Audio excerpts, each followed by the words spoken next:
سيدنا مولانا محمد بلغ العلا بكماله كشف الدجى بجماله حسنت جميع خصاله صلوا عليه وآله। আজকের এই পবিত্র মিলাদুন নবী সাল্লাল্লাহু আলাইহি ওয়াসাল্লামের মাহফিলে উপস্থিত মুর্শিদ কিবলা মাদ্দাজিল্লাহুল আলী, উপস্থিত রয়েছেন সালেকান জাকিরান ভাইয়েরা। আজকের এই মাহফিল কোনো সাধারণ কোনো মাহফিল নয়। এই মাহফিলটি আল্লাহর হাবিব সাল্লাল্লাহু আলাইহি ওয়াসাল্লামের মিলাদুন নবীর মাহফিল। এটা কোনো সাধারণ মাহফিল নয়। আল্লাহর হাবিব সাল্লাল্লাহু আলাইহি ওয়াসাল্লাম হচ্ছেন এমন এক ব্যক্তিত্ব যাকে সৃষ্টি না করলে আল্লাহ রাব্বুল আলামিন কিছুই সৃষ্টি করতেন না।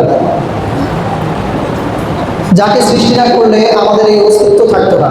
আসমান, জমিন, আরশ, কুরসি, লৌহ কালাম কোনো কিছুরই অস্তিত্ব থাকতো না।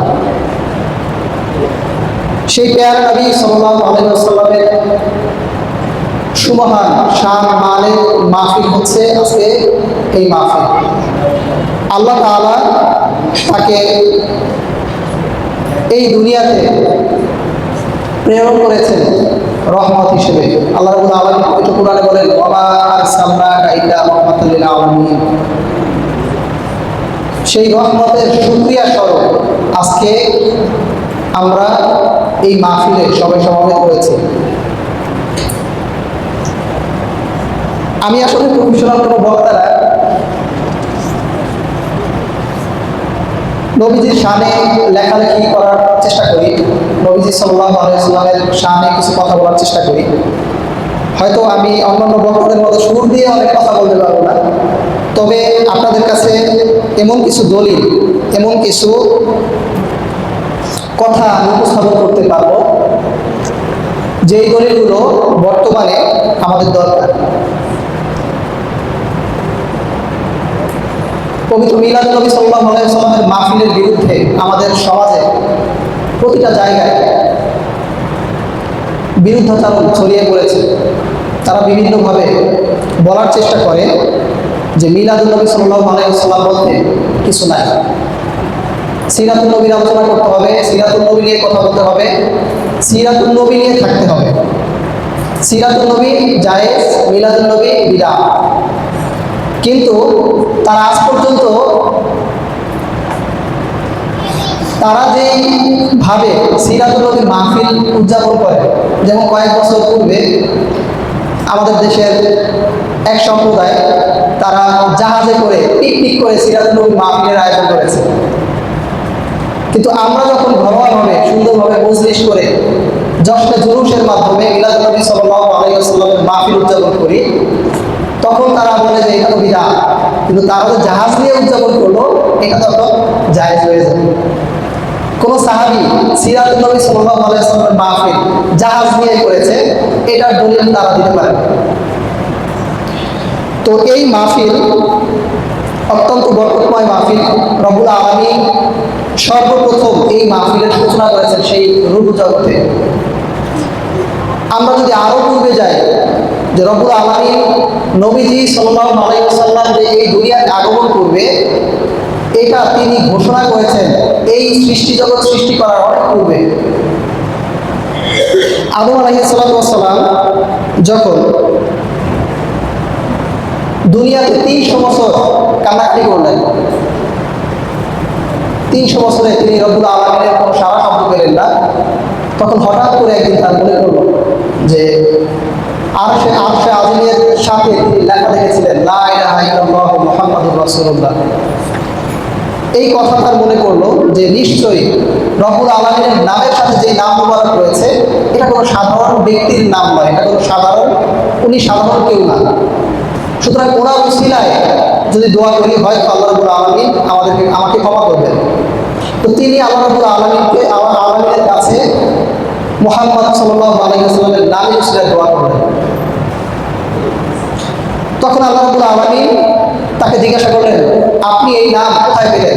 তখন তিনি বললেন যে আমি এই নাম পেয়েছি আরশে আজিমের সাথে আমি লেখা দেখেছি। ইয়া রব্বি, আপনি যখন আমাকে সৃষ্টি করেছেন আমি উপরের দিকে তাকালাম, আমি দেখলাম আরশে আজিমের সাথে লেখা লা ইলাহা ইল্লাল্লাহু মুহাম্মাদুর রাসূলুল্লাহ। এখন এখানে একটি প্রশ্ন আসে যে আরশে আজিম কখন সৃষ্টি হয়েছে? এটা কি আদম আলাইহিস সালাম সৃষ্টির পরে নাকি অনেক আগে হয়েছে? আরশে আজিমের সৃষ্টি, যে প্রথম সৃষ্টি কি নিয়ে হয়েছে বা কি হয়েছে, এই ব্যাপারে যতগুলো মতামত পাওয়া যায় এর মধ্যে একটি মতামত হচ্ছে আরশে আজিম সৃষ্টি হয়েছে অনেক পূর্বে এবং প্রথম দিকের একটি সৃষ্টি। তো আরশে আজিম সৃষ্টি হয়েছে এমন এক সময় যখন আসমান জমি কিছুই ছিল না, মানব জাতির রূহও তখন ছিল না, এমনকি ফেরেশতাও তখন সৃষ্টি হয়নি। সেই তখন আল্লাহ রাব্বুল আলামিন আরশে আজিম সৃষ্টি করছেন। আরশে আজিম আল্লাহ রাব্বুল আলামিন যখন সৃষ্টি করেছেন তখন আরশে আজিম কাঁপতেছিল, আরশে আজিমের কাঁপুনি বন্ধ হচ্ছিল না। আল্লাহ রাব্বুল আলামিনের জালালিয়াতের কুদরতে আরশে আজিমের কাঁপুনি থামতেছিল না। তখন আল্লাহ রাব্বুল আলামিন আরশে আজিমের সাথে আল্লাহর হাবিব সাল্লাল্লাহু আলাইহি ওয়াসাল্লাম যে তার রাসূল হবেন, তিনি সমস্ত সৃষ্টির জন্য তিনি রাসূল, সমস্ত সৃষ্টির জন্য তিনি নবী হবেন, এটা লিখে ঘোষণা করলেন যে লা ইলাহা ইল্লাল্লাহু মুহাম্মাদুর রাসূলুল্লাহ। যখন তিনি তার হাবিবের নাম মুবারক লিখলেন তখন আরশে আজিমের কাঁপুনি থেমে গেল। এটা সহিহ হাদিসে এসেছে। আমাদের দেশে দেখবেন যারা ঢাকা গিয়েছেন, যে ঢাকা শহরের বড় বড় বিল্ডিং এর সাথে বড় বড় ব্যানার থাকে, সাইনবোর্ড থাকে, বিলবোর্ড থাকে, বিভিন্ন যাদের বড় বড় কোম্পানির এখানে তাদের বিভিন্ন কিছু লেখা থাকে, যেটাকে আমরা অ্যাডভার্টাইজিং বলি আর কি, ঘোষণা বলি, ঘোষণাপত্র। তা আল্লাহ রাব্বুল আলামিন তার হাবিব সাল্লাল্লাহু আলাইহি ওয়াসাল্লাম যে মুহাম্মদ হবেন, মুহাম্মাদুর রাসূলুল্লাহ হবেন দুনিয়াতে, এই ঘোষণা তিনি সেই আরশে আজিমে দিয়েছেন, আরশে আজিমের সাথে লিখে। তখন এই দুনিয়া সৃষ্টি হয়নি, অর্থাৎ তার আগমনী বার্তা, যেটাকে আমরা মিলাদুন নবী সাল্লাল্লাহু আলাইহি ওয়াসাল্লাম বলি, যে আল্লাহ রাব্বুল আলামিন তার হাবিব সাল্লাল্লাহু আলাইহি ওয়াসাল্লাম দুনিয়াতে আসবেন, রাসূল হবেন, এই ঘোষণা তিনি সৃষ্টি জগৎ সৃষ্টি করার লাখ লাখ বছর পূর্বে তিনি ঘোষণা দিয়েছেন। সেখান থেকেই শুরু হয়েছে আল্লাহ হাবিব সাল্লাল্লাহু আলাইহি ওয়াসাল্লামের মিলাদুন নবী সাল্লাল্লাহু আলাইহি ওয়াসাল্লামের এই বার্তা, এই সুসংবাদ দেয়া সেই আরশে আজিম সৃষ্টির পর থেকে শুরু হয়েছে। শুধু এখানেই শেষ নয়, যখন আল্লাহ রাব্বুল আলামিন রূহ জগতে রূহ সৃষ্টি করলেন, হযরত আদম আলাইহিস সালামের রূহ জগতের আল্লাহ রাব্বুল আলামিন সর্বপ্রথম নবীদের রূহ সৃষ্টি করেছেন। নবীদের রূহ সৃষ্টি করার পরে তিনি নবীদেরকে সবাইকে একত্রিত করেছেন। একত্রিত করার পরে পবিত্র কুরআনে এই ঘটনা খুব সুন্দরভাবে আছে যে তিনি ওয়াইদ আখাযনা মিনান নাবিয়্যিনা মিসাকাহুম ওয়া মিনকা, তিনি নবীদেরকে একত্রিত করে বললেন যে আমি কে, আমাকে আপনারা চিনেন নাকি, কে আমি? সবাই চুপ, কেউ বলতে পারলেন না যে তিনি কে, কারণ সবেমাত্র তাদেরকে সৃষ্টি করা হয়েছে, তাদের তো চেনার কথা না। আমাদেরকে যদি হঠাৎ করে নতুন এক জায়গায় নিয়ে যাওয়া হলো, যাওয়ার পরে একজন এসে জিজ্ঞাসা করলো, বলেন তো আপনি কে, আপনারা কি বলতে পারবেন যে সে কে? সম্ভব না। কিন্তু তো আল্লাহ রাব্বুল আলামিন যখন নবীদের রূহ সৃষ্টি করলেন, তাদের হঠাৎ করে এসে বলেন যে আমি কে, একটা অনুষ্ঠানের আয়োজন করলেন, বলেন যে আমি কে, সবাই চুপ, কেউ বলতে পারে না যে আসলে তিনি কে। তখন আল্লাহর হাবিব সাল্লাল্লাহু আলাইহি সাল্লাম বললেন যে আপনি হচ্ছেন আমাদের রব। সর্বপ্রথম তিনি বললেন আপনি আমাদের রব। এই কথা শোনার পরে বাকি মজলিসের সবাই বলে যে হ্যাঁ হ্যাঁ বালা, কওলু বালা, আপনি আমাদের রব, আমরা আপনাকে চিনতে পেরেছি। অর্থাৎ আল্লাহর হাবিব সাল্লাল্লাহু আলাইহি সাল্লামের ফায়েজ এবং তাওয়াজ্জুর কারণে সকল নবীগণ আল্লাহ রাব্বুল আলামিনের জাত ও সিফাত, তার পরিচয় সম্পর্কে জ্ঞান লাভ করেছে। সেই মাহফিলে এই ঘটনার পরে আল্লাহ রাব্বুল আলামিন নবীদেরকে জিজ্ঞাসা করলেন, ওয়াইজ আখাযাল্লাহু মিসাকান নাবিয়্যিনা লামা আতাইতাকুম মিনাল কিতাবি ওয়া হিকমা সুম্মা জাআকুম রাসূলুম মুসাদ্দিকাল লিমা মাআকুম লাতুমিনুন্না বিহি ওয়া লাতুনসিরুন্না ক্বালু আ'আকরারতুম ওয়া আখাযতুম আলা যালিকুম। আল্লাহ রাব্বুল আলামিন যে জিজ্ঞাসা করলেন যে ওয়াইদ আখাযাল্লাহু মিসাকান নাবিয়্যিন, যখন আল্লাহ রাব্বুল আলামিন নবীদের কাছ থেকে অঙ্গীকার গ্রহণ করলেন যে আপনারা তো এবার আমাকে চিনছেন, বুঝতে পারছি যে আপনারা আমাকে চিনছেন, তাহলে দুনিয়াতে যখন আপনাদেরকে আমি প্রেরণ করবো, আপনারা যখন যাবেন, সেখানে আমার একজন রসুল আসবে। ওই রসুল যখন আসবে, তখন আপনাদের যে নবুয়তগুলো আছে এগুলো সব বাতিল হয়ে যাবে। আপনাদের উপরে তখন ফরজ ওই নবীর উপরে ঈমান আনা, আপনাদের কিতাবগুলো ছেড়ে নবীর কিতাবটা আপনারা মান্য করবেন। এই ওয়াদা নবীদের কাছ থেকে আল্লাহ রাব্বুল আলামিন নিলেন। সূরা বাকারার মধ্যে আল্লাহ রাব্বুল আলামিন এই সুন্দরভাবে এটা বর্ণনা করেছেন। নবীরা তখন ওয়াদা দিলেন যে হ্যাঁ ইয়া রাব্বি, আমরা যখন দুনিয়াতে যাব তখন আমরা হাবিব সাল্লাল্লাহু আলাইহি ওয়াসাল্লামের উপর ঈমান আনবো। আমাদের কিতাব আর আমাদের দরকার নাই, আপনার হাবিব যেটা বলবে সেটাই হবে, সেটাই আমরা মান্য করবো। সেই ওয়াদা নবীগণ দিলেন গ্রহজগতে, অর্থাৎ আল্লাহর হাবিব সাল্লাল্লাহু আলাইহি ওয়াসাল্লাম দুনিয়াতে আসবেন, তিনি রসুল হবেন, তিনি সকল নবীদের নবী হবেন। সেই ঘোষণা নবী হিসেবে আল্লাহ হাবিব সাল্লাল্লাহু আলাইহি ওয়াসাল্লাম আগমন করবেন, জন্মগ্রহণ করবেন, সেই ঘোষণা আল্লাহ রাব্বুল আলামিন সেই রূহ জগতের নবীদের মজলিসে সর্বপ্রথম দিয়েছেন। মিলাদুন নবী সাল্লাল্লাহু আলাইহি ওয়াসাল্লামের মাহফিল আল্লাহ রাব্বুল আলামিন স্বয়ং নবীদেরকে নিয়ে করেছেন, যার কারণে আজকে আমরা আজও পর্যন্ত আমরা আল্লাহ হাবিব সাল্লাল্লাহু আলাইহি ওয়াসাল্লাম মিলাদুন নবী সাল্লাল্লাহু আলাইহি ওয়াসাল্লামের মাহফিল উদযাপন করে থাকি। এখন আসি, বর্তমানে আমাদের অনেক ডক্টরেট ডিগ্রিধারী অনেক স্যার আছে, অনেক ওলামায়ে কেরাম আছে, নামি দামি মুফতি আছে, তাদের মোটামুটি নামের আগে এত লটক আমি মাঝে মাঝে দেখি, মানে লটক করতে করতে করতে আমি প্রায় এরকম আমার চিন্তা করে পাই যে আসলে নামটা আসলে কি। পীরে তরিকত, তারপরে হচ্ছে মুজাদ্দেদে জামান, এগুলো করতে করতে করতে শেষে নামই খুঁজে পাই না। পরে আবার আমাকে জিজ্ঞাসা করি যে ভাই ওনার আসলে নামটা কি, ১.৫ পৃষ্ঠা শুধু লকবই লিখছি, নামটা হয়ে গেল। এই লকবধারী অনেক ওলামায়ে কেরাম আছে, মুফতি আছে, যারা আল্লাহ হাবিব সাল্লাল্লাহু আলাইহি ওয়াসাল্লামের মিলাদুন নবী সাল্লাল্লাহু আলাইহি ওয়াসাল্লাম খুঁজে পায় না। মিলাদ মানে হচ্ছে জন্মকাল, মাউলিদ থেকে এসেছে, ওয়ালাদা থেকে এসেছে। ওয়ালাদা মানে হচ্ছে, ওয়ালাদুন হচ্ছে জন্ম, ওয়ালাদুন হচ্ছে আবার ছোট পুত্র আর কি, যাই হোক। তো মাউলিদ থেকে এসেছে। মিলাদ শব্দের অর্থ হচ্ছে জন্মকাল, জন্মের সময়। জন্মদিন আমরা বলতে পারি না, জন্মের সময় বলতে পারি। অর্থাৎ নবী সাল্লাল্লাহু আলাইহি সাল্লাম যখন যেদিন তিনি দুনিয়াতে আগমন করেছেন, ওই দিনকে আমরা মিলাদুন নবী সাল্লাল্লাহু আলাইহি সাল্লাম হিসেবে ধরে থাকি, নিয়ে থাকি। এখন এখানে আমার দেশে আবার অনেকের আবার ঝামেলা আছে যে তারা এই আগমনী তারিখ আমরা বলি 12 রবিউল, তারা আবার এটাকে খুঁজে পায় না। এই যে এই বইটা দেখেন, এই বইটা লিখেছে হচ্ছে কুষ্টিয়ার একজন professor doctor Khandakar Abdullah Jahangir sir বললাম তাকে, কারণ হুজুর তার বলা যায় না, স্যারই বলতে হবে। তো আব্দুল্লাহ জাহাঙ্গীর সাহেব এই বইটি লিখেছেন। তো এই বইটা মূলত নাম দিয়েছেন তিনি ঈদে মিলাদুন নবী। কিন্তু মিলাদুন নবীর বিরুদ্ধে যত জাল, মুনকার, বাতিল, যত দলিল তিনি যেখানে যেটা পেয়েছেন সব নিয়ে আসছেন। অথচ তার আরেকটা বই আছে হাদিসের নামে জালিয়াতি, অর্থাৎ তিনি সারা জীবন তার বক্তব্যে, তার কথায় তিনি বুঝিয়েছেন যে তিনি সহিহ হাদিস ছাড়া আর কিছু তিনি মানেন না, তিনি জানেন না, সহিহ হাদিসের বাইরে তিনি কিছু ধরেনও না। কিন্তু এখানে তিনি আল্লাহর হাবিব সাল্লাল্লাহু আলাইহি ওয়াসাল্লামের মিলাদ কি বার হয়েছেন, কোন দিনে, 12 রবিউল আউয়াল হয়েছে কিনা, এইটা নিয়ে তিনি কথা বলতে গিয়ে মোটামুটি 4-5টা জাল হাদিস নিয়ে আসছে।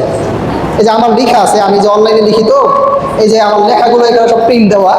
তো ব্যাপারটা হয়েছে এখানে তিনি আল্লাহ হাবিব সাল্লাল্লাহু আলাইহি ওয়াসাল্লামের জন্ম তারিখ নিয়ে কথা বলতে গিয়ে 4-5টা জাল হাদিস নিয়ে আসছে। এবং অত্যন্ত দুঃখের বিষয় হচ্ছে এই ডক্টর সাহেবকে আমার অনুসরণ করেছে, আপনারা চিনবেন, আমাদের বাইতুল মুকাররমের সম্মানিত খতিব সাহেব। তার একটা প্রতিষ্ঠান রয়েছে মারকাজুদ দাওয়া। আমাদের এই আশেপাশে কাঠবাওয়ালা মাদ্রাসার আশেপাশে অনেক রয়েছে, যারা যদি সেজদা দেওয়া যায় হতো, তারা সম্ভবত মারকাজুদ দাওয়ার সেই হুজুরকে সেজদা দিয়ে বসতো। এইভাবে তারা মান্য করে। এই হুজুর যদি কোনো জাল হাদিসও বলে, তারা সেটা নির্দ্বিধায় গ্রহণ করবে। শুধু এইটাই না, আব্দুল্লাহ জাহাঙ্গীর সাহেব তিনি জাল হাদিস বর্ণনা করলে এটা সবাই নির্দ্বিধায় বলছে না না এটা তো সহিহ। আব্দুল্লাহ জাহাঙ্গীর সাহেব কখনো জাল বলতেই পারেন না। কিন্তু তিনি এখানে নবীদের জন্ম তারিখ নিয়ে প্রায় 5-6টা তিনি জাল হাদিস, এবং ইমাম ইবনে কাসির রহমতুল্লাহি আলাইহি ওনার নামে জঘন্য এখানে মিথ্যাচার করেছে। শুধু এটাই না, তিনি একজন ডক্টরেট ছিলেন, তিনি সৌদি আরব ছিলেন, এবং তিনি বিদায় নিহায়ের মতো একটি ইতিহাসের কিতাবের অনুবাদ করতে গিয়ে সেখানেও তিনি জাল অনুবাদ করেছে, অনুবাদ বিন্দু এখানে পরিবর্তন করে ফেলেছে। এবং এই ডক্টর সাহেবের অনুসরণ করেছে হচ্ছে মার্কাজুদ দাওয়ার আব্দুল মালেক সাহেব এবং তার কিছু ছাত্ররা। তারা একটি বই লিখেছে এবং এখানেও তারা নবীজি সাল্লাল্লাহু আলাইহি সাল্লামের মিলাদুন নবী সাল্লাল্লাহু আলাইহি সাল্লাম কোন তারিখে এটা বলতে গিয়ে বেশ অনেকগুলো জাল বর্ণনা এখানে নিয়ে আসছে, ঠিক যেমন ডক্টর সাহেব নিয়ে আসছে। তো এগুলো নিয়ে মোটামুটি অনলাইনে লেখালেখি করেছি, আজও পর্যন্ত আব্দুল মালেক সাহেব এবং তাদের ছাত্ররা জবাব দিতে পারেনি।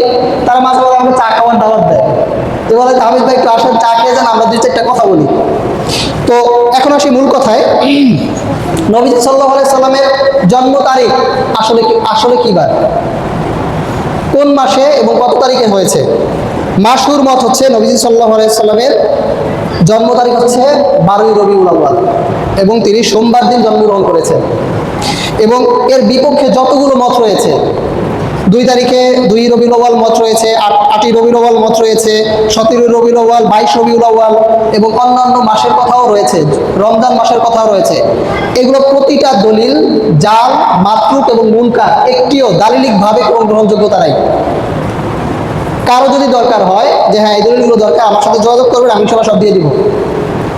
এবং একটি সহিহ হাদিস রয়েছে, আল্লাহ হাবিব সাল্লাল্লাহু আলাইহি ওয়াসাল্লাম যে 12 রবিউল আউয়াল জন্মগ্রহণ করেছেন, এর একটি সহিহ দলিল রয়েছে।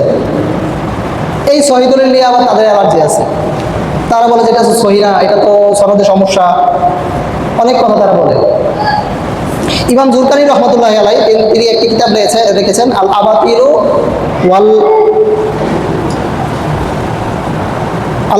ওয়াল মাশাহিরু ওয়াস, কিতাবটির নাম ভুলে গেছি। ইমাম জুরকানি রহমতুল্লাহ একটি কিতাব লিখেছেন যে যেই হাদিসটি ইমাম ইবনে কাসির রহমতুল্লাহ আলাইহি উনি বিদায় ন্যায়ের মধ্যে এনেছেন যে আল্লাহর হাবিব সাল্লাল্লাহু আলাইহি সাল্লামের জন্ম তারিখ হচ্ছে 12 রবিউল আউয়াল, এর মধ্যে একটি সনদের সমস্যা ছিল এবং ইমাম জুরকানি রহমতুল্লাহ সেই সনদের সমস্যা তিনি পরিপূর্ণ করেছেন এবং তিনি বলেছেন যে এই হাদিসটি হচ্ছে সহিহ হাদিস। এবং এছাড়া যত রবিউল আউয়ালের বাকি যত তারিখ রয়েছে, এই তারিখের ব্যাপারে যতগুলো মতামত পাওয়া যায়, এগুলো একটি মতামত গ্রহণযোগ্য, এগুলো সব বিচ্ছিন্ন মতামত। ইতিহাসবিদরা বিভিন্ন সময় বিভিন্ন অনেকের কথা শুনে এগুলো উল্লেখ করেছে, কিন্তু এগুলোর কোনো ভিত্তি পাওয়া যায় না, এগুলোর কোনো দলিল পাওয়া যায় না। তো এবার আসি আমরা আবার একটু মিলাদুন নবী সাল্লাল্লাহু আলাইহি সাল্লামে যাই, যে আল্লাহর হাবিব সাল্লাল্লাহু আলাইহি সাল্লাম মিলাদুন নবী সাল্লাল্লাহু আলাইহি সাল্লামের মাহফিল শুরু করেছেন স্বয়ং আল্লাহ রাব্বুল আলামিন। তাহলে কি মাহফিল করা জায়েজ কিনা? যে আল্লাহ তাআলা যে মাহফিল করলেন, আমরা যে মাহফিল করতেছি, মাহফিল করা জায়েজ, করা যায়? এখন তারা বলে যে না, এটা তো জগতের কথা, দুনিয়াতে কেউ করছে কিনা, এটার কোনো প্রমাণ আছে কিনা? মানে তাদের প্রশ্নের শেষ নাই। তাদেরকে একটা দেখাইলে তারা আবার 22 মাসের মতো পিস লাগে, এটা আরেক জায়গায় গিয়ে বলবে ভাই ওইটা বুঝছি, ওটা ঠিক আছে, এইটা আছে কিনা এটা দেখা। আমার ওস্তাদ উনি আমাকে গত 2 দিন আগে ফোন দিছে, বলে যে আমি তো শুক্রবার দিদিময় আলোচনা করেছি, তো এখন এখানে যারা আছে তারা বলতেছে হুজুর আমরা সব আলোচনা মানছি, যা বলছেন মিলাদুন নবী সাল্লাল্লাহু আলাইহি সাল্লামের মাহফিল করানো যাবে, খাওয়া যাবে, আয়োজন করা যাবে, এটা কোরবানি করা যাবে, আমল করা যাবে, রোজা রাখা যাবে, সব ঠিক আছে, কিন্তু আপনি যে বললেন ঝাড়বাতি জ্বালানো যাবে, এইটার দলিলটা হুজুর করি। মানে তাদের এইটারও দলিল লাগবে, আমরা অন্ধকারে বাতি জ্বালাইতে দলিল লাগে, বাতি জ্বালাইতে কি দলিল লাগে? বাতি জ্বালাইতে দলিল লাগে। এখন এইটারও তাদের দলিল লাগবে যে মিলাদুন নবী সাল্লাল্লাহু আলাইহি সাল্লাম উপলক্ষে যে বাতি জ্বালাইলেন, এইটার দলিলটা দিতে হইল। এখন আমি বললাম হুজুর এইটা দলিল তো আছে, মুসলিম শরীফে একটি হাদিস আছে, আল্লাহ হাবিব সাল্লাল্লাহু আলাইহি সাল্লাম বলেছেন যে আমি যখন দুনিয়াতে আগমন করেছি, আমার মা দেখলো সারা দুনিয়া আলোকিত হয়ে গেছে, এমনকি আমার মা সেই শাম দেশের প্রাসাদ দেখেছেন। তো আল্লাহ হাবিব সাল্লাল্লাহু আলাইহি ওয়াসাল্লাম আল্লাহ রাব্বুল আলামিন কি দুনিয়া আলোকিত করছে না, বাতি জ্বালাইছে না? তাহলে বাতি জ্বালানোর দলিল কি আর লাগে? তো এখন তারা বলছে ঠিক আছে, আপনি বলছেন ভালো কথা, তো মিলাদুন নবী যে সালাম দেন, এই সালাম কই পেলেন? সালাম কি আল্লাহ তাআলা দিছে? এখন যারা সালাম দেয় এটা তাদের দলিল লাগবে। এখন এই সালাম আবার বলে যে মিলাদুন নবী মিলাদের কথা বলেন, সিরাতের কথা না বলে নবীজির মিলাদের আলোচনা করে, এই আলোচনা কই পাইছে? এটা কোন সাহাবী করছে? এটা আল্লাহ রাব্বুল আলামিন করছে কিনা একটু দেখান। পবিত্র কোরআনে আল্লাহ রাব্বুল আলামিন 5 জন নবী মিলাদের আলোচনা করেছেন। কয়জন নবী? 5 জন নবী। আমরা যদি হযরত ঈসা আলাইহিস সালামের কথা বলি, আপনারা ঈসা আলাইহিস সালামের তার আম্মা ছিল হযরত মারিয়াম আলাইহিস সালাতু ওয়াস সালাম। তো মারিয়াম আলাইহিস সালাতু ওয়াস সালাম তিনি কিভাবে গর্ভধারণ করছেন? আছে না, ফেরেশতা আসছেন, ফু দিয়েছেন, গর্ভধারণ করছেন না? মারিয়াম আলাইহিস সালামের কাছে ফেরেশতা আসছেন, জিবরাইল আমিন আলাইহিস সালাম আসছেন, তাকে একটা ফু দিয়েছেন, তিনি গর্ভধারণ করছেন। তাকে এই গর্ভধারণের কারণে তাকে কত অপবাদ শুনতে হয়েছে, তাই না? তাকে শেষ পর্যন্ত তার ঈসা আলাইহিস সালামের দুনিয়াতে আগমনের পূর্বে তার দেশ ছাড়া হওয়া আছে, গ্রাম ছেড়ে দিয়ে তিনি দূরে গেছেন। এবং কি পবিত্র কোরআনে এই বর্ণনা আছে যে তিনি প্রসব বেদনা যখন উঠছেন, তিনি খেজুর গাছের ডালা ধরেছিলেন। কারণ একা একা তিনি কি করবেন, তার ক্ষুধা লাগছে, খেজুর গাছ, মরা খেজুর গাছ জীবিত হয়ে খেজুর পেকে তিনি সেই খেজুর খাইছেন। দেখি ঈসা আলাইহিস সালামের মিলাদের কথা বলতে গিয়ে আল্লাহ রাব্বুল আলামিন কথা বলছেন না কোরআনে, অর্থাৎ জন্মের পূর্বকালীন যে আলোচনা আল্লাহ রাব্বুল আলামিন কোরআনে বলছেন। তো এটা কি মিলাদের আলোচনা না? এখন আল্লাহ তাআলা পবিত্র কোরআনে ঈসা আলাইহিস সালাম, হযরত ইয়াহইয়া আলাইহিস সালাম, মূসা আলাইহিস সালামের জন্মের ঘটনা আপনারা জানেন। তার সেই যে ফেরাউন ছেলে বাচ্চাদের মেরে ফেলতো, শুধু মেয়ে বাচ্চা রাখতো, মূসা আলাইহিস সালামের জন্ম যেন না হয়। সেই যে গুহায় গিয়ে তার জন্ম হয়েছে, তার মা তাকে ছোট একটা সিন্ধুকে ভাসায় দিয়েছে, পানিতে ভাসায় দিয়েছে না? ভাসায় দেওয়ার পরে সেই সিন্ধুক ভাসতে ভাসতে ভাসতে গিয়ে সেই ফেরাউনের ঘরে গিয়ে তিনি বড় হয়েছেন। তো এই যে মিলাদের পূর্বের যে ঘটনা, কে বর্ণনা করছেন এগুলো? কে আলোচনা করছে পবিত্র কোরআনে? তাহলে মিলাদের, তাহলে আমরা যদি নবীজি সাল্লাল্লাহু আলাইহি ওয়াসাল্লামের মিলাদের কথা বলি, তার নূর মোবারক আদম আলাইহিস সালাম থেকে তার মা আমিনা আলাইহিস সালাম পর্যন্ত আসছে, তার তিনি জন্মের সময় পুরো দুনিয়া আলোকিত হয়েছে, তার মিলাদের সময় এই রহমত বরকত নাজিল হয়েছে, এই কথা বললে এইটা কেমনে না যায় ভাই? আমাকে দলিল দিয়ে তো তাহলে বোঝাতে হবে।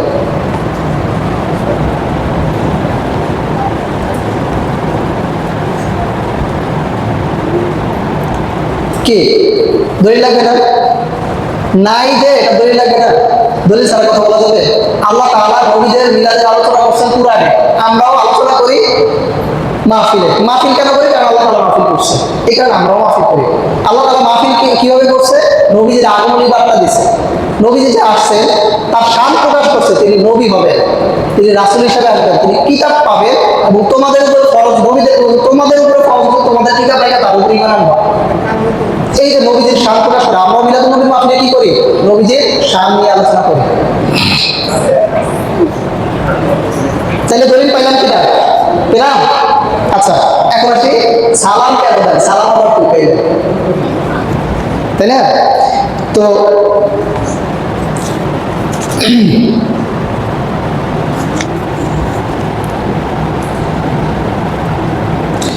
আল্লাহ তাআলা পবিত্র কোরআনে হযরত নূহ আলাইহিস সালামকে সালাম দিয়েছে।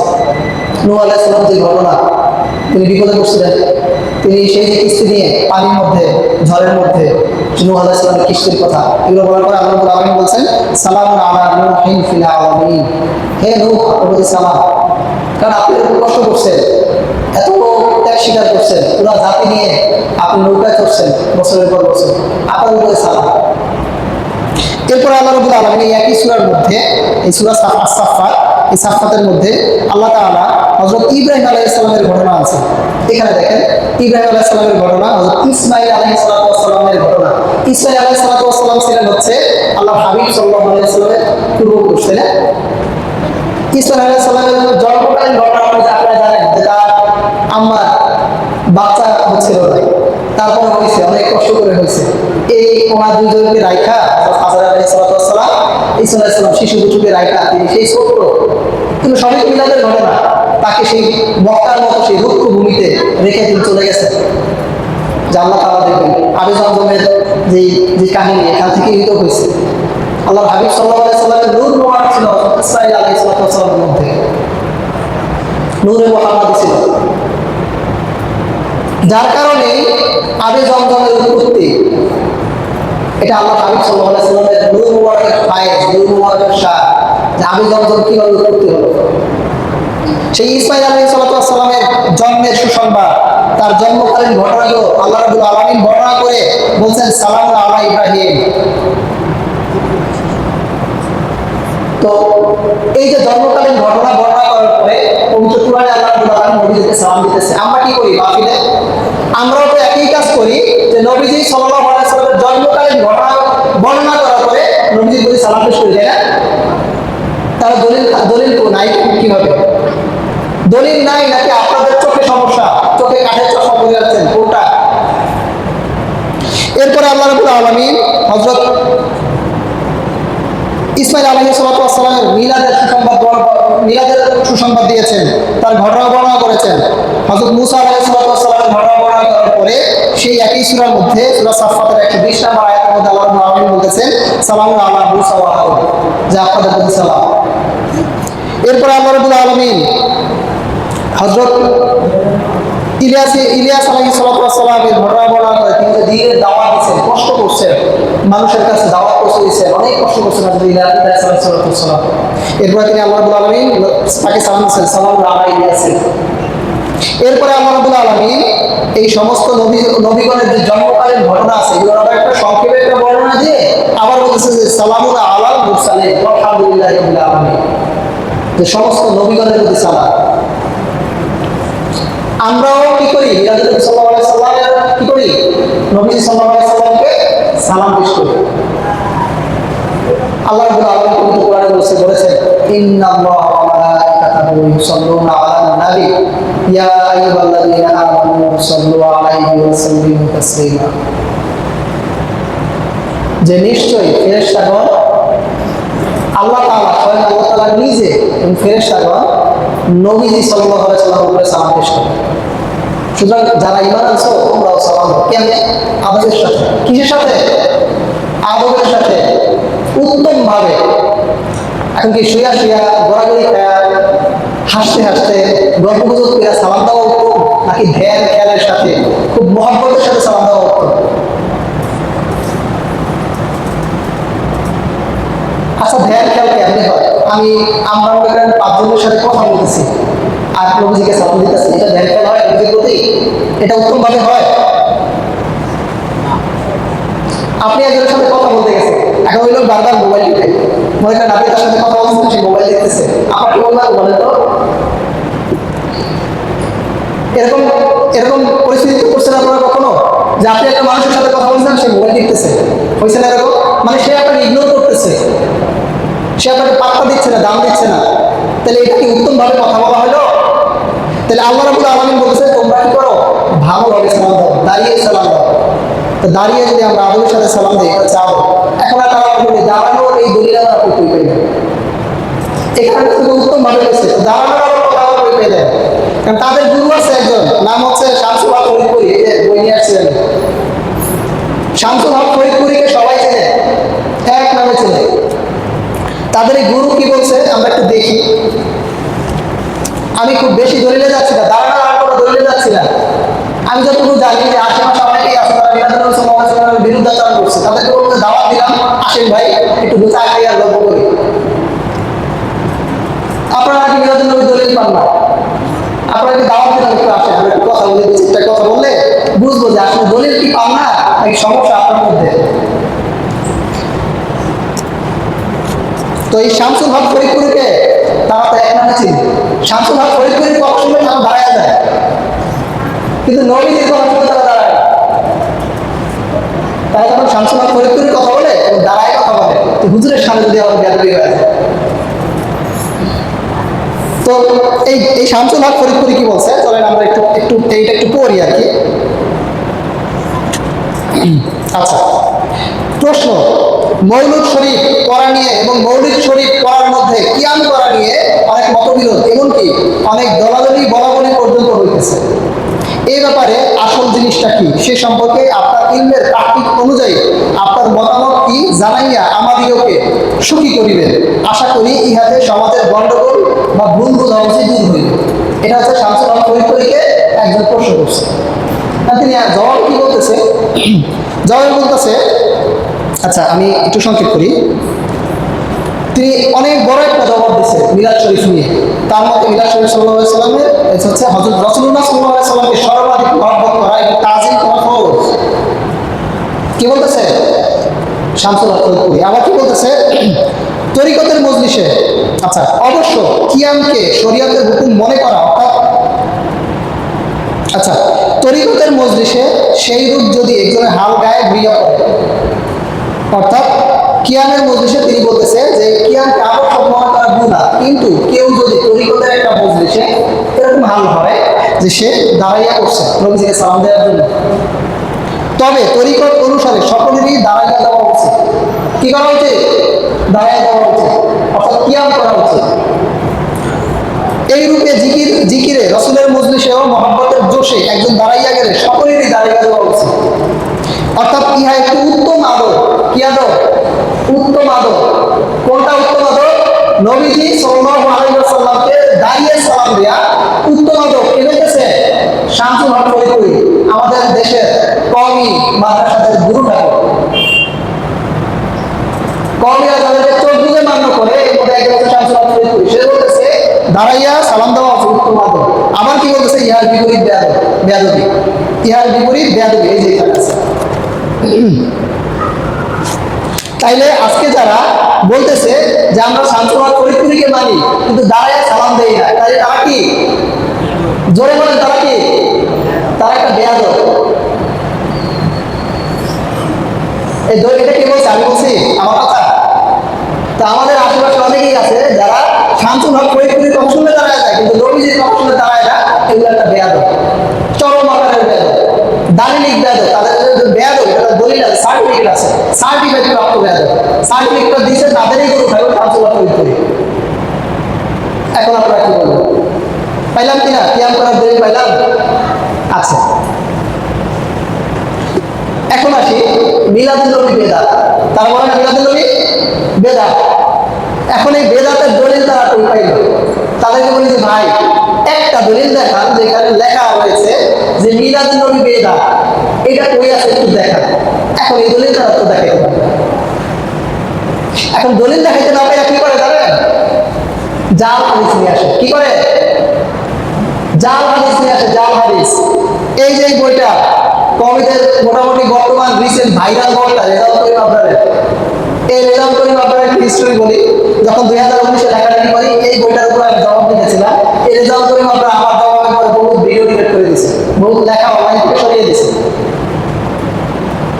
এই রেজাল্ট করিম আবরার সে মিলাদুন নবী বেদাত প্রমাণ করতে গিয়ে একটা হাদিস নিয়ে আসছে।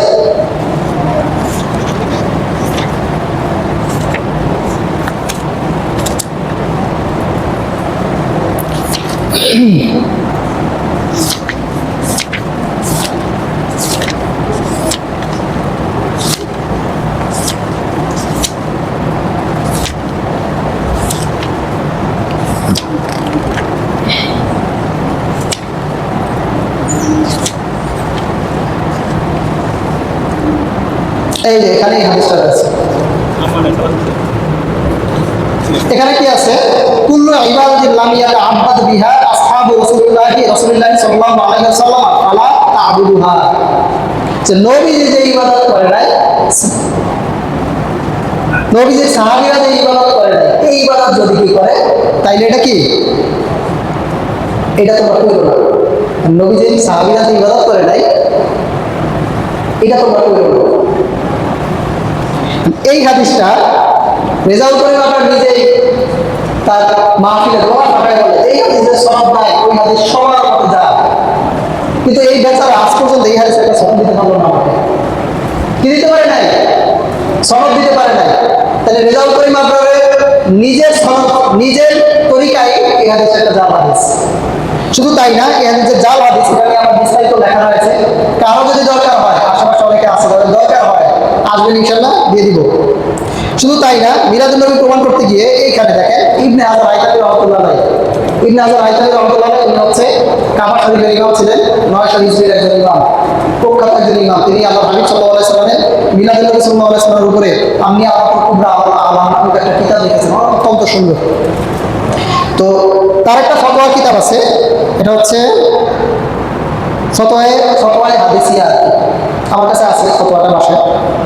তো এই ফতোয়া এখানে দিতে গিয়ে এখানে রেজাল্ট অনুবাদে চুরি করছে, অনুবাদে চুরি করছে তো করছেই, সেইখানে ইবারতগুলো দেখা শব্দই বাদ দিয়ে দিচ্ছে। মানে তার ওই শব্দটা থাকলে এই ফতোয়াটা তার পক্ষে যায়, তার পক্ষে নেওয়ার জন্য একটা শব্দ এখানে বাদ দিয়ে দিচ্ছে। এই হচ্ছে আমাদের বর্তমান বাংলাদেশে যারা মিলাদুন নবী সাল্লাল্লাহু আলাইহি ওয়াসাল্লামের বিরুদ্ধে আচরণ করে, এই হচ্ছে তাদের দলিলের অবস্থা। এই দলিল নিয়ে যদি তারা বলে যে মিলাদুন নবীর দলিল পাই না, তাদের বলবো যে আসেন কিছু দশ দেই, আপনারা মোটামুটি শিখতে পারবেন, শিখলে তো সমস্যা নেই। আল্লাহ রাব্বুল আলামিন জ্ঞানীদেরকে আমি যেতে বলেছেন শেখার জন্য, জ্ঞানীর তো অভাব নাই। ইমাম আজম রহমাতুল্লাহ একজন মুজিব থেকে একটা মাসালা শিখেছিলেন যে কুকুর কিভাবে বালিক হয়। তিনি তার সেই ওস্তাদকে দেখলে জুতা খুলে তার সামনে দিয়ে হেঁটে যেতেন, পিছের দিকে হাঁটা যেতেন, তো তার কাছে মাসালা শিখছে। তাহলে কি জ্ঞানের শেষ আছে? জ্ঞানের শেষ নেই। তো আমরা দেখলাম যে আমাদের দেশে যারা মিলাদুন নবী সাল্লাল্লাহু আলাইহি ওয়াসাল্লামের বিরুদ্ধে আচরণ করে, তাদের দলিলের যে অবস্থা, মাশাআল্লাহ, এই দলিল নিয়ে মিলাদুন নবীর বিরুদ্ধে আচরণ করে, 2 দিন পর তাদের রূপ পাল্টায়, যখন একটাই ধরা খায় নতুন আর একটা নিয়ে হাজির, ওইটাই ধরা খেলে আচ্ছা ঠিক আছে বুঝছি, তাহলে এইটা এইভাবে তারা যেতে থাকে। এখন তারা আবার বলে ঠিক আছে বুঝলাম, আপনারা সবই মানছি, আল্লাহ তাআলা করছে, হ্যাঁ আল্লাহ তাআলা নবী কোরআনে নবীদের মিলাদের আলোচনা করছেন, নবীদেরকে সালাম দিচ্ছেন, ঠিক আছে, নবীজি নিজে করছেন কিনা এটা দলিল কই? এখন তাদের দরকার কি নবীজি নিজে তার মিলাদ উদযাপন করছে কিনা, এই দলিলটা তাদের দরকার। এইটাও তারা এখন খুঁজে পায় না, বলে যে এইটা এরকম তো কোনো প্রমাণ নাই, এরকম আছে নাই, পারলে দেন। ইবনে হাজার আসকালানী রহমতুল্লাহ আলাইহি তিনি মিলাদুন নবী সাল্লাল্লাহু আলাইহি সাল্লামের উদযাপনকে জায়েজ প্রমাণ করেছেন আশুরার একটি হাদিস থেকে। এবং মিলাদুন নবী সাল্লাল্লাহু আলাইহি ওয়াসাল্লাম উদযাপন যে জায়েজ, এবং জালালউদ্দিন সুয়ুতী রাহমাতুল্লাহি আলাইহি উনি তার আল হাবিলের ফতোয়ার মধ্যে সম্ভবত 2য় খণ্ডের 23 নম্বর অধ্যায়ের মধ্যে তিনি একটি অধ্যায় সংযোজন করেছেন, হুসনুল মাকসাদ ফি আমালিল মাউলিদ, এই নামে একটা অধ্যায় সংযোজন করেছেন। তিনি সেখানে একটা হাদিস নিয়ে এসেছেন যে আল্লাহর হাবিব সাল্লাল্লাহু আলাইহি ওয়াসাল্লাম তিনি তার নিজের কোরবানি নিজে দিয়েছেন। জালালউদ্দিন সুয়ুতী রাহমাতুল্লাহ আলাইহি হাদিস রয়েছে, আল্লাহ নবী সাল্লাল্লাহু আলাইহি ওয়াসাল্লাম আক্কা আন নাফসিহি বা'দা মা জাআতুহুন নবুওয়া, যে নবুয়তের পরে আল্লাহ হাবিব সাল্লাল্লাহু আলাইহি ওয়াসাল্লাম তার নিজের আকিকা নিজে দিয়েছেন। আচ্ছা, আল্লাহর হাবিব সাল্লাল্লাহু আলাইহি ওয়াসাল্লাম ঐতিহাসিকভাবে এটা প্রমাণিত যে আল্লাহর হাবিব সাল্লাল্লাহু আলাইহি ওয়াসাল্লামের আকিকা দিয়েছিলেন তার দাদা আবুল মুত্তালিব রাদিয়াল্লাহু তাআলা আনহু। একটা মানুষ আকিকা কয়বার হয়? 2 বার হয়। একটা মানুষের আকিকা 2 বার হয়? 2 বার হয় না। আকিকা কিসের সাথে সম্পর্কিত? জন্মের সাথে না, মিলাদের সাথে না, আকিকা হচ্ছে মিলাদের সাথে সম্পর্কিত। তো আল্লাহর হাবিব সাল্লাল্লাহু আলাইহি সাল্লামের নবুয়ত প্রাপ্তির পরে তিনি তার নিজের আকিকা নিজে দিয়েছেন। এই হাদিস থেকে ইমাম জালালউদ্দিন সুয়ুতী রহমতুল্লাহি আলাইহি বলেছেন, এই হাদিস থেকে ইমাম জালালউদ্দিন সুয়ুতী রহমতুল্লাহি আলাইহি বলেছেন যে রাসূলুল্লাহ সাল্লাল্লাহু আলাইহি ওয়াসাল্লামের এই কাজ থেকে এটাই প্রমাণ হয় যে তাকে যে মহান আল্লাহ তাআলা রাহমাতাল লিল আলামিন হিসেবে দুনিয়াতে প্রেরণ করেছেন, মানে দুনিয়াতে যে তিনি আগমন করেছেন, তার জন্ম হয়েছে, এই শুকরিয়া আদায়ের জন্য আল্লাহর হাবিব সাল্লাল্লাহু আলাইহি ওয়াসাল্লাম আকিকা দিয়েছেন। এবং এইটা থেকে তিনি আরো বলেছেন রাসূলুল্লাহ সাল্লাল্লাহু আলাইহি সাল্লাম যেমন নিজেই নিজের উপর দুরূদ শরীফ পাঠ করেছেন, পাঠ করে উম্মতকে দুরূদের শিক্ষা দিয়েছেন। নবীজি কি করতেন? নিজের উপরে নিজে দুরূদ শরীফ পাঠ করতেন। কেন করতেন? উম্মতকে শিক্ষা দেওয়ার জন্য। তো ইমাম সুয়ুতী এটাই বলতেছেন যে যেহেতু নবীজি যেভাবে নিজের উপরে নিজে দুরূদ পাঠ করে উম্মতকে শিক্ষা দিয়েছেন, তেমনিভাবে আমাদের উপর মুস্তাহাব হচ্ছে রাসূলুল্লাহ সাল্লাল্লাহু আলাইহি ওয়াসাল্লামের মিলাদের শুকরিয়া আদায় স্বরূপ মানুষের সমাগম করা এবং তাদেরকে উত্তম খাবার খাওয়ানো। এই ফতোয়া কে দিয়েছেন? ইমাম সুয়ুতী রাহমাতুল্লাহি আলাইহি, যার ব্যাপারে যাকে আহলে হাদিস বলেন, জামাতি বলেন বা আরো যারা আছে সবাই, কওমি, দেওবন্দি, সবাই তাকে এক কথায় মানে, কিন্তু মিলাদের মাসালা এলে তারা বলে যে না, এখানে উনি ভুল করছেন। কওমি মাদ্রাসার ক্লাসই আছে জালালাইন ক্লাস আছে না, জালালাইনের এই ক্লাস না করলে তারা দাওয়া পাস করতে পারে না। সব ঠিক, ইমাম সুয়ুতীর সব রাইট, উনি যেটা বলছেন ওটা সবই রাইট, কিন্তু মিলাদুন নবীর এই মাসালায় উনি ভুল করছেন। এই কথা বলছে ওই যে এই জ্ঞান পাপি এই কথা বলেছে, এই যে রেজাউল করিম আবরার একটা জ্ঞান পাপি, এটা এই জ্ঞান পাপি বলেছে ইমাম সৈয়দী ভুল করছে, এই হাদিস উল্লেখ করে ইমাম সৈয়দী নাকি ভুল করছে। কেন ভুল করছে? এখন বলতেছে যে এই হাদিসে তো সমস্যা আছে, এই হাদিসে তো সনদের সমস্যা, এই হাদিস তো ওইভাবে গ্রহণযোগ্য না, এই হাদিস নিয়ে ঝামেলা আছে। এটা নিয়ে এই আব্দুল মালিকের ছাত্র রেজাউল করিম আবরার সে আবার একটা ভিডিও বানাইছে, ইউটিউবে ছাড়ছে, ফেসবুকে ছাড়ছে, হাদিসে নাকি সমস্যা, এবং সে কিয়ামত পর্যন্ত সময় দিছে যে পারলে হাদিসকে যারা সহি প্রমাণ করে। কোন পর্যন্ত? কিয়ামত পর্যন্ত সময় দিছে। তো আমি মিলাদুন নবী সাল্লাল্লাহু আলাইহি সাল্লামের পর্ব 8 লিখেছিলাম এই হাদিস শরীফটা নিয়ে, এই যেখানে আছে আমার এখানে, এই যে বিস্তারিত আছে এই হাদিস শরীফটি। এই হাদিস শরীফটা হচ্ছে, এই হাদিস শরীফটি একটি সহিহ দলিল রয়েছে।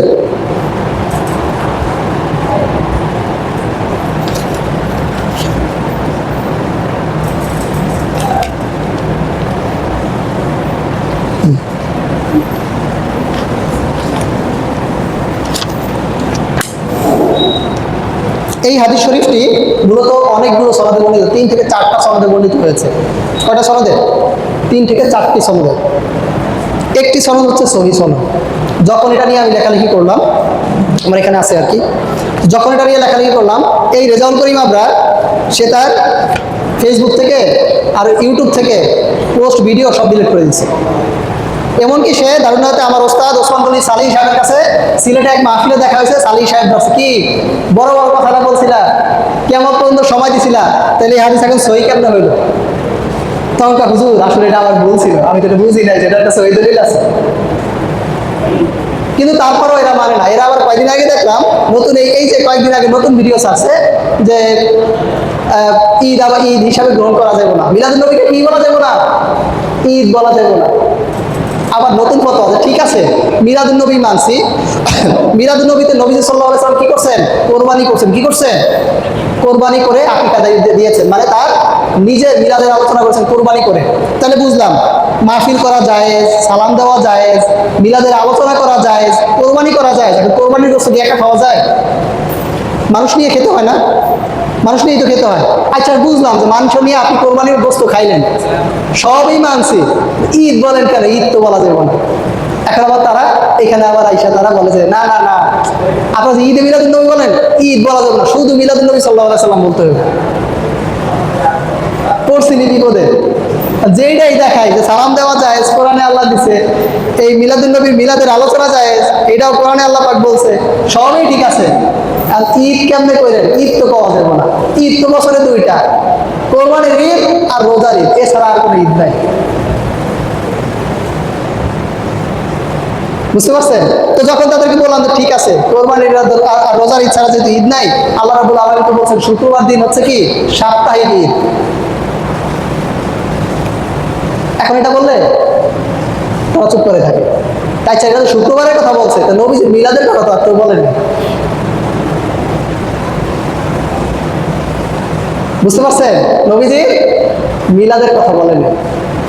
তা বললাম ঠিক আছে, আরাফাত দিনকে আল্লাহ হাবিব সাল্লাল্লাহু আলাইহি ওয়াসাল্লাম ঈদ ঘোষণা করছে, আশুরার দিনকে ঈদ ঘোষণা করছে, শুক্রবার দিনকে ঈদ ঘোষণা করছে। আপনারা যে বললেন বছরে 2 ঈদ ছাড়া আর কোনো ঈদ নাই, তাহলে ঈদ হইলো কয়টা? শুক্রবার বছরে 52টা কি 53টা, তাই না? আর 2টা ঈদ ধরলাম 55টা, আরাফার একদিন আর আশুরার একদিন, 57টা ঈদ পাইলাম আমরা সহিহ হাদিসের ভিত্তিতে। তাহলে 2টা ঈদ যে বললেন যে 2 ঈদের কোনো বাইরে ঈদ নাই, তাহলে এইটার দলিল কই পাইলেন? এইটার দলিলটা দেন। এখন আর তাদের কাছে দলিল নেই। হুজুর এটা বইলা ফেলাইছে, জোশে বইলা ফেলাইছে, জোশে মুখে আসছে বইলা ফেলাইছে, আমি তো বুঝি নাই যে আসলে ঈদ আসছে এতগুলো। এখন যখন বললাম যে ঠিক আছে বুঝলাম, তো এখন আসি মিলাদুন নবী সাল্লাল্লাহু আলাইহি সাল্লাম ঈদ কিভাবে। হযরত ঈসা আলাইহিস সালাতু ওয়াস সালাম তিনি বলেছেন, পবিত্র কোরআনে এসেছে সূরা মারিয়ামের 15 নম্বর আয়াতে, ওয়া সালামুন আলাইহি ইয়াউমা উলিদা ওয়া ইয়াউমা ইয়ামুতু ওয়া ইয়াউমা ইউবআসু হাইয়া, যে আমার প্রতি তার প্রতি শান্তি যেদিন হযরত ইয়াহিয়া আলাইহিস সালাম, আচ্ছা এটা হযরত ইয়াহিয়া আলাইহিস সালাম যেদিন জন্মগ্রহণ করেছেন সেদিনের ব্যাপারে আল্লাহ রাব্বুল আলামিন বলতেছেন যে ওয়া সালামুন আলাইয়া ইয়াউমা উলিদা ওয়া ইয়াউমা ইয়ামুতু ওয়া ইয়াউমা ইউবআসু হাইয়া, যে হযরত ইয়াহিয়া আলাইহিস সালাম যেদিন জন্মগ্রহণ করেছিলেন, যেদিন ইন্তেকাল করেছেন এবং তিনি যেদিন পুনরায় আবার কিয়ামতের দিন উঠবেন, ওই দিনের প্রতি শান্তি বর্ষিত হোক। সালাম দিচ্ছেন কে দিচ্ছেন? আল্লাহ তাআলা দিচ্ছেন। কোন কোন দিন? যেদিন জন্মগ্রহণ করছে, যেদিন ইন্তেকাল করছে।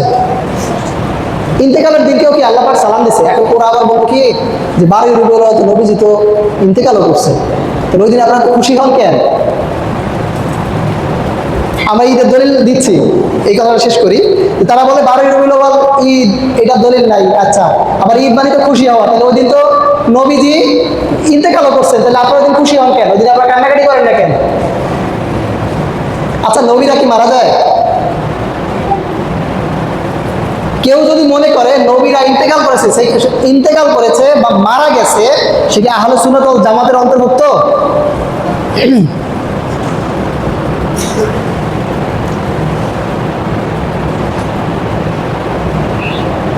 ইমাম বাইহাকী রহমতুল্লাহি আলাইহি নবীরা যে জীবিত, নবীরা মারা যায় নাই, এটার উপরে তিনি একটা একটা কিতাবই লিখে গেছে ইমাম বাইহাকী রহমতুল্লাহি আলাইহি। তো নবীগণ জীবিত, নবীরা কখনো মারা যায় না। এবং এখানে অনেকগুলো হাদিস এনেছে যে নবীদের ইন্তেকাল এবং তাদের জীবিত থাকা অবস্থা বা তাদের ইন্তেকাল উভয় উম্মতের জন্য কল্যাণকর। এখন কল্যাণকর যে জিনিসটা, ওটা নিয়ে কি আমরা কি কান্নাকাটি করবো? কান্নাকাটি করবো না। আবার দেখেন আল্লাহ রাব্বুল আলামিন ইয়াহিয়া আলাইহিস সালাম যেদিন ইন্তেকাল করেছেন, ওই দিনকে বোধহয় শান্তি বর্ষিত হোক, সালাম দিতেছে, সালামুন আলাইহি, তার উপরে সালাম। এরপরে হযরত ঈসা আলাইহিস সালাম তিনি বলতেছেন আসসালামু আলাইয়া ইয়াউমা উলিদতু ওয়া ইয়াউমা আমুতু ওয়া ইয়াউমা উবআসু হাইয়া, যে আমার প্রতি সালাম যেদিন আমি জন্মগ্রহণ করছি, যেদিন আমি ইন্তেকাল করব এবং যেদিন আমাকে আবার উঠানো হবে, ওই দিনের প্রতিও সালাম। তাহলে কি নবীদের ইন্তেকাল এটা কি উম্মতের জন্য কল্যাণকর, এবং ইন্তেকালের দিনেও কি করা যায়? সালাম দেয়া যায়। কি করা যায়? সালাম দেয়া যায়। সুনান ইবনে মাজার মধ্যে একটি হাদিস আছে,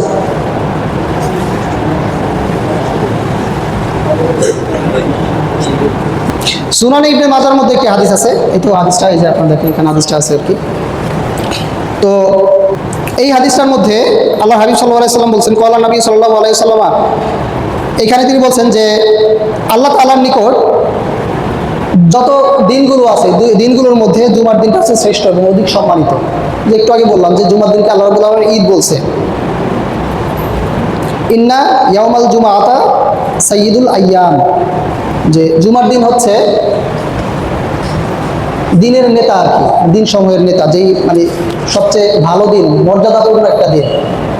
তো এখন জুমার দিন এত মর্যাদাপূর্ণ কেন? এইটার বিস্তারিত এই হাদিসে রয়েছে যে এই দিনে আল্লাহ রাব্বুল আলামিন আদম আলাইহিস সালামকে সৃষ্টি করেছেন। এই দিনে আদম আলাইহিস সালামকে আল্লাহ রাব্বুল আলামিন পৃথিবীতে পাঠিয়েছেন এবং এই দিনেই আল্লাহ রাব্বুল আলামিন আদম আলাইহিস সালামকে মৃত্যুদান করছেন। এবং এই দিনে আল্লাহ রাব্বুল আলামিন এবং এই দিনে এমন একটি মুহূর্ত রয়েছে যখন আল্লাহ রাব্বুল আলামিনের কোনো বান্দা তার কাছে চাইবে, তখন আল্লাহ রাব্বুল আলামিন তার এই দোয়াটা কবুল করবে। এবং এই দিনেই কিয়ামত সংঘটিত হবে এবং ফেরেশতাগণ, আসমান, জমিন, বায়ু, পাহাড়, পর্বত, সমুদ্র সবকিছুই জুমার দিনে এই কিয়ামত যে হবে এই কারণে তারা সবকিছুই শঙ্কিত থাকে, ভয়ে থাকে। তো এখন দেখেন জুমার দিনের 5টা ফজিলত আল্লাহ রাব্বুল আলামিন বর্ণনা করেছেন। এর মধ্যে 3টাই হচ্ছে আদম আলাইহিস সালামকে সৃষ্টি করেছেন, আদম আলাইহিস সালামকে এই দিনে দুনিয়াতে পাঠাইছেন এবং আদম আলাইহিস সালামকে এই দিনে কি করছেন? দুনিয়া থেকে নিয়ে গেছেন, মৃত্যুদান করছেন। তো যার কারণে জুমার দিনকে যে আমরা ঈদ বলি, ঈদ বলার 5টা কারণের মধ্যে 3টা কারণ হচ্ছে নবীদের সাথে সম্পর্কিত। কিসের সাথে? নবীদের সাথে সম্পর্কিত। তো নবীদের নবীকে, নবীদের নবী সাইয়্যিদুল মুরসালিন রাহমাতাল লিল আলামিন রাসূল আকরাম সাল্লাল্লাহু আলাইহি ওয়াসাল্লামকে যেদিন আল্লাহ পাক দুনিয়াতে পাঠাইলেন, যেদিন তাকে ইন্তেকাল করাইলেন এবং যেদিন তাকে তাইলে এই দিনটা কি ঈদ হইতে পারে না? হাদিসের যুক্তি কি বলে? এই দিনটাও ঈদ, শুধু ঈদ না, সকল ঈদের সেরাই ঈদ, সকল ঈদের সেরাই। তো আমরা পাইলাম যে মিলাদুন্নবী সাল্লাল্লাহু আলাইহি ওয়াসাল্লাম উপলক্ষে মাহফিল করা জায়েজ, মিলাদুন্নবীতে লোক সমাগম করা জায়েজ, এটা। এরপরে পাইলাম মিলাদুন্নবীতে কি নবীজির কি করা, নবীজির যে মিলাদ সংক্রান্ত যে আলোচনা করা, এটা জায়েজ। এগুলো কি কোরআন থেকে দলিল দিচ্ছিলাম আমরা, কোরআন থেকে এগুলো সবই সাব্যস্ত হয়েছে। এরপরে মিলাদুন্নবীতে সালাম দেওয়া কে দিয়েছেন? মিলাদের আলোচনার পরে সালাম কে দিয়েছেন? আল্লাহ রাব্বুল আলামিন কোরআনে দিয়েছেন, সালাম দেওয়া জায়েজ। এরপরে মিলাদুন্নবীতে কোরবানি করা জায়েজ, কে দিয়েছেন কোরবানি? নবীজি সাল্লাল্লাহু আলাইহি সাল্লাম স্বয়ং নিজে মিলাদুন্নবী সাল্লাল্লাহু আলাইহি সাল্লামে কোরবানি করেছেন। তা কোরবানির গোশত একা খাওয়া যায়? সবাইকে খাওয়াইতে হয় না?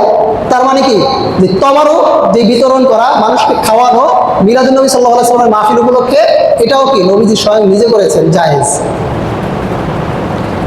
মিলাদুন্নবীর দিনকে ঈদ বলাও যায়, যেমনি ভাবে জুমার দিনকে আমরা ঈদ বলি, তাই না? তাহলে দলিল বাকি আছে কোনটা? দলিল এখন একটা বাকি আছে। তো ঠিক আছে, আল্লাহ তাআলার দলিল দিচ্ছেন, নবীজি দলিল দিচ্ছেন, তো নবীজির তো সবচেয়ে বেশি মান্য করতো সাহাবীরা, তাদের দলিল কই? প্যাচ লাগছে নি? এখন তাদের কি দরকার? সাহাবীদের দলিল দরকার। আল্লাহর হাবিব সাল্লাল্লাহু আলাইহি সাল্লামকে সাহাবীরা, আমি সংক্ষেপ করতেছি, আল্লাহর হাবিব সাল্লাল্লাহু আলাইহি সাল্লামকে সাহাবীগণ জিজ্ঞাসা করছে, ইয়া রাসূলুল্লাহ, আপনি সোমবার দিন কেন রোজা রাখেন? নবীজি বলছেন, আমি সোমবার দিন এই কারণে রোজা রাখি যে এই দিন আমার জন্ম হয়েছে।